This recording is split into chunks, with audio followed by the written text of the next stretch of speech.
সুপ্রিয় দর্শকবৃন্দ, আসসালামু আলাইকুম। প্রতিদিনের মতো আজকে আপুকে আমার চ্যানেলে হাজির করেছি। মিডিয়া কি কারণে আসছে সেটা আপনাদের শোনাবো। আসসালামু আলাইকুম আপু। ওয়ালাইকুম সালাম ওয়া রাহমাতুল্লাহি ওয়া আপু ভালো বারাকাতুহু। আছেন? আল্লাহ রাখছে ভালো। আপনি ভালো আছেন? ইনশাআল্লাহ ভালো আছি। আপুর কি আগে বিয়ে শাদী হয়েছিল? হ্যাঁ, হইছিল। স্বামী আছে নাকি নাই? স্বামী নাই। স্বামী থাকলে কি আর আপনাদের কাছে আসতাম? অনেকবারই তো আসলেন, ভালো মনের মানুষ পান নাই? পাইছি আবার পাইনি দুইটাই।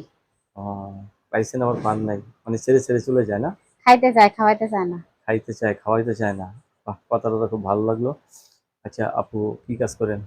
মাসে বাসা বাসা কাজ করি। বাসা বাড়িতে কাজ করেন?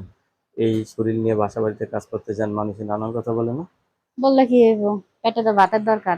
ভাত না থাকলে তো আর পেটে ভাতের দরকার, ভাত না থাকলে কোনো কিছুই আসে যায় না। আসলে স্বামীর ভালোবাসা কিরকম দরকার আপনার?